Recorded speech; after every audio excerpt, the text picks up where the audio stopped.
Speaking of unintentional damage,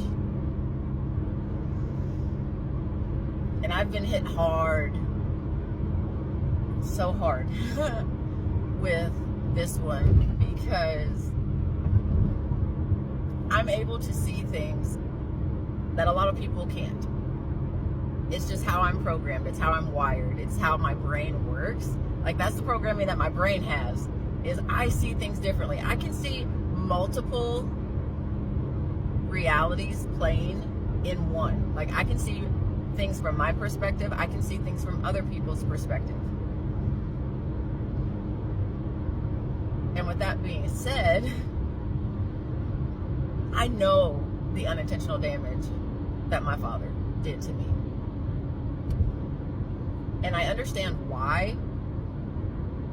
And I also understand that it was his responsibility to fix it and correct it and make better changes.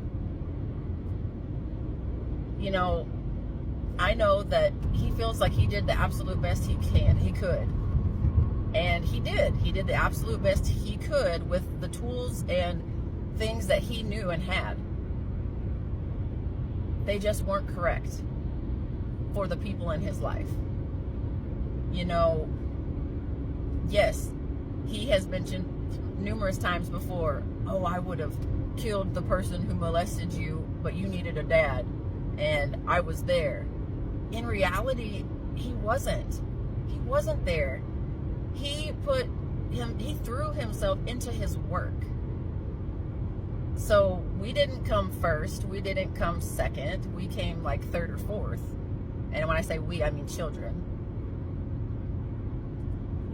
He would do anything and everything for the people outside of our home, especially when it connected to work.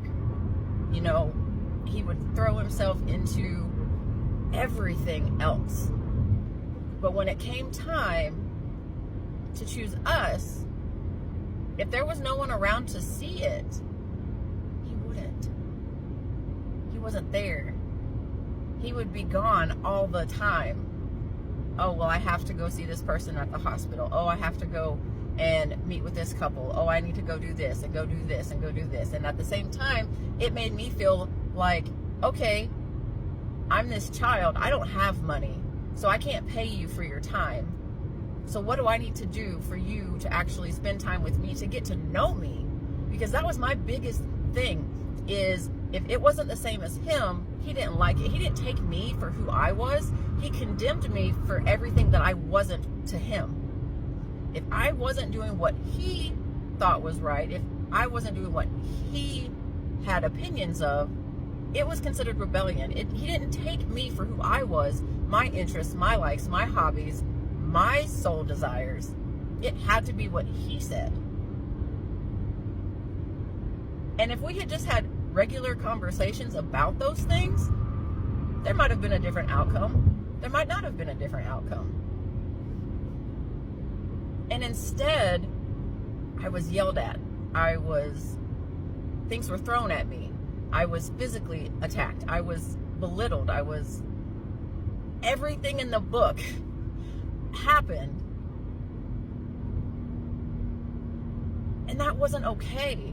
That caused psychological damage that I'm still learning how to unlearn and fix, correct, and heal from. And that's where I went when I was trying to get my parents to understand me. Like, I understood them. I saw it.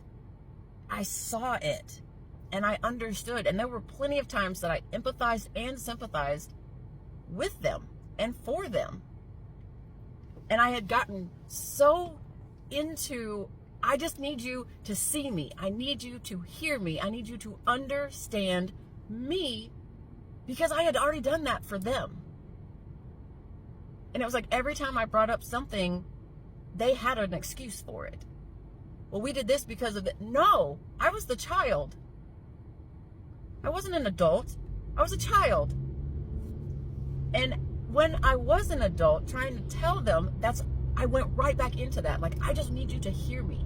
I need you to understand me. And I got so wrapped up in needing that and wanting that so bad, because I did. I wanted parents. I wanted my mom. I wanted my dad. And they were nowhere to be found. Nowhere. That it pushed me externally. I had to go outside the home to try and find that mother figure, that father figure. And you know what ended up happening? I was pushed into other men's arms, and I learned that the ones that I went to and were more serious with, whether it be a father figure relationship or an actual dating relationship, they were just like him. They mistreated me. They were awful to me. They wanted me to do what they wanted. They controlled me, and I allowed it because that's what I was raised on. I thought that was what was supposed to happen. And that's not right. And that's why I get to a point where I understand how people can see and look and hear and go, you're wanting it to be all about you. No, it's not that I want it to be all about me. I just want, for once, someone to put my consideration first. That's all I wanted. I just want to be put first. I want someone to think about me first and not have to apologize afterwards. I don't want the apology.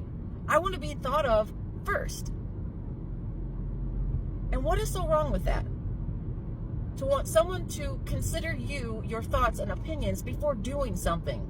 I don't want the apology. You shouldn't do the thing knowing that you can apologize for it.